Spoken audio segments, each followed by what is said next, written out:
So this is the book that I referenced on the video today. So this is an old Jim Rohn book that I actually had never read. And it's like, you can tell it's pretty thick. It's a pretty thick read, but it's called Leading an Inspired Life. And it's pretty much everything I've ever heard him say or record or deliver in a talk.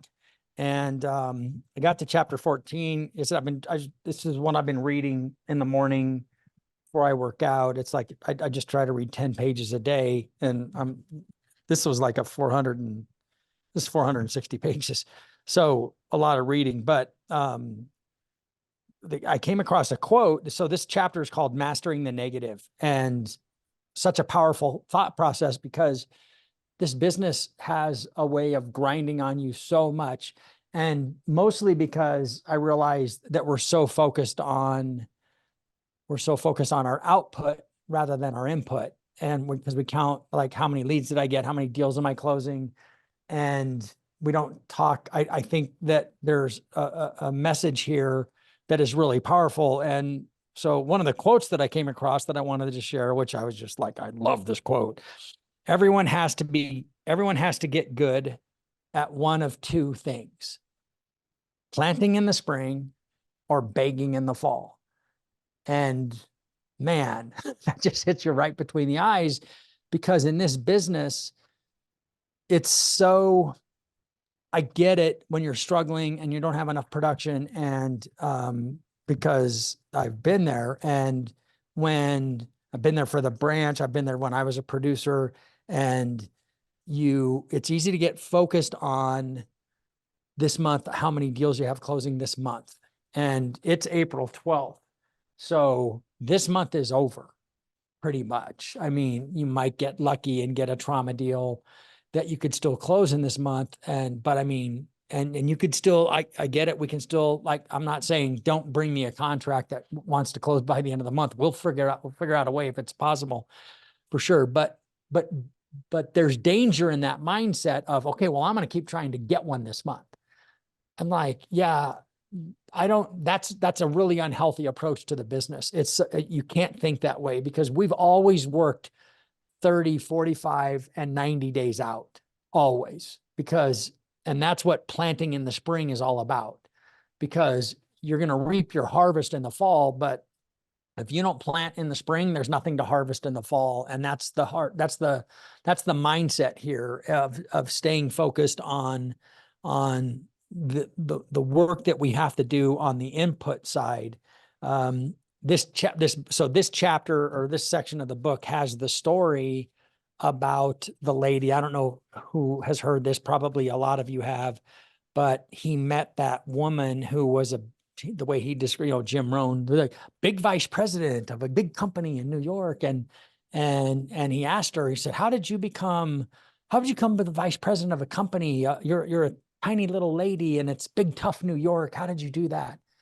And her answer was, when I was very young, and it was right after I first got married, and I asked my husband for $10, and he said, "What for?"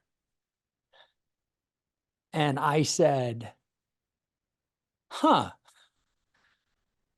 will never ask for money again. And I got busy, and I went to work, and I went to school, and I went out and I got a job, and I studied, and I took the classes and the seminars, and I just kept working, and I put in all the time and the energy, and I kept getting ahead, and I never ask anyone for money ever, because I have plenty of my own. And I used that story when I was talking to Jacqueline yesterday, because Jacqueline and I were talking about, you get into these modes where you're a little negative, and then that starts to, like, eat away at you.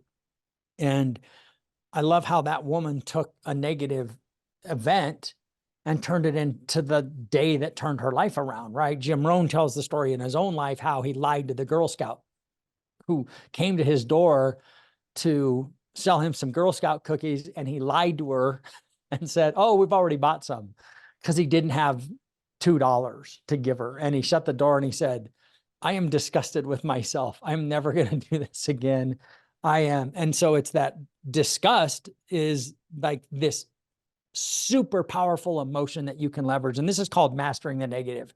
being disgusted with where you find yourself can be life-changing if you let it be life, degrading, if you let it degrade your life, if you let it eat at you because you don't like where you are and you just focus on that, then nothing's going to change. But if you let it motivate you, if you go like, I am sick of this condition that I find myself in.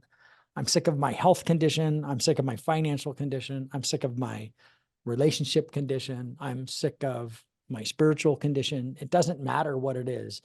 If you can decide like, I am sick of this and I'm changing it. I'm not going to live like this ever again, like that woman did. I mean, that's super powerful. I love that story. And so yesterday when I was talking to Jacqueline, I go, well, all you have to do is look around and say, I'm done. I'm fed up. I don't want to live like this anymore. And she's got some other areas of her life that she's working on that was part of that discussion, but it also tied into my conversations with Ryan before I went on vacation, where he was getting a little down and he wasn't seeing the results again. And that can lead to having an overwhelm where you're just starting to like, you kind of like start to live in the darkness. You kind of live in the negativity, and all that does is make it worse. And all that does is produce even worse results because those negative feelings that you let in. So he had turned me on to there's a really good podcast that Ed Milet did with Deion Sanders, Coach Prime. If you want to listen to it's only about an hour, so it isn't crazy long. Great podcast. So good. And so good. Sanders talks about, because he asked him, he goes, do you ever have a bad day? And he goes, no, I never have a bad day. He goes, because I have the remote control of my life. And if I start to feel bad about something, I change that. No, I'm not going to do that. I'm not going to feel that. I got to keep going. And really good insights in that podcast. But that disgust part is, I think, something that you can really harness, and you can say, I'm not going to do this anymore. Now, a conversation that I had with Chad is like, but you still have to, I listened to another podcast. I don't know who did it. I can't remember who did it, but they interviewed John Assaraf, who is a kind of a mindset guru and one of the guys who was in the movie The Secret. And he asked him about The Secret and kind of the backlash.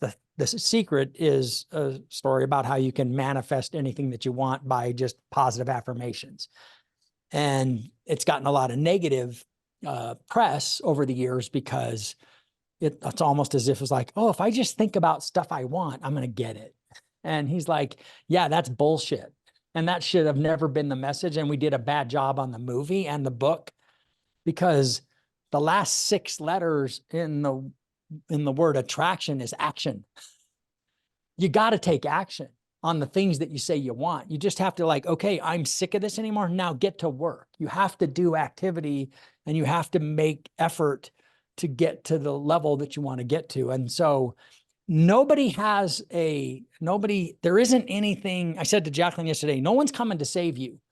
So no one's coming to save any of us. Like, it's us. Like, we have to do the work. We have to roll up our sleeves, and we have to sit down and be disciplined and and do the dialing and have the conversations. That's on us. And so when I think about the numbers that we share every week, I almost want to talk about moving towards us sharing the input numbers more than the output numbers. Like, the inputs are how many dials I made this week, how many conversations I had, how many face-to-face meetings I had. And then, I don't know about the rest of it, because those are the inputs that we control. And those, I don't control how many leads you're going to get. I don't control how many. We do have some input between leads and credit pulls. So maybe we keep track of lead to credit pull ratio this week, that kind of thing. We don't control contracts because we don't control when someone finds a house. And we also don't control if that house closes because it falls out. Right. So, but we have complete control over our input. And that's where I think we need to make sure that we stay focused on those input numbers. So I was on a coaching call yesterday, and one of the guys was sharing how he had, who that loan officer is, the guaranteed rate guy, big heavyset dude on the East Coast that Savage interviews, considered the #1 loan officer in America or something, closes like 1,000 deals. John Pashant. Yeah. Yeah. This guy that lives in Boston that works for Cross Country knows him. And he was talking to him the other day and he was asking him, he's like, so dude, what are you doing? Like, how are you doing it and everything else? And he goes, yeah, he goes, because I'm known as this guy that does all this business, everybody thinks I do something different than what we all talk about doing every day. And he goes, and I just don't. I do. I'm not doing anything secret that everybody doesn't already know about. I just do it. And right now I'm 10xing how much I'm doing because there's fewer opportunities, there's fewer closings. There's still lots of closings, they're just not as abundant. So I still have an opportunity to do almost as much business as I've always done by 10xing my activity level and staying consistent. He goes, that's the part where everybody who isn't getting the production they want loses. They're not consistent. They do the work for 2 or 3 days. It'd be like going to the gym 2 or 3 days and then blowing it off and going, how come I'm not in shape, man? I did the work. I worked out 3 days, man. It's like, well, so like, it's almost like, why'd you even go? You might as well have saved your time and not even started. The win is the opportunity is in the consistency and then but isn't it cool that that's all it is? That's all it is. It's the consistency. It's like, that's the secret. It isn't like, oh shit, nobody ever told me that. I'm like, no, you all know. We all know.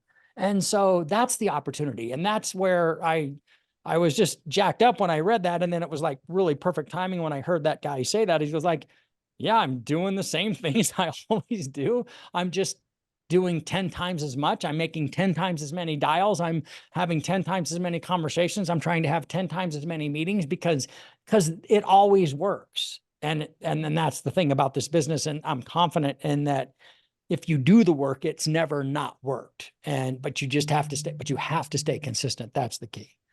That was my message for today. Anybody have any feedback or anything they'd like to share or ask questions?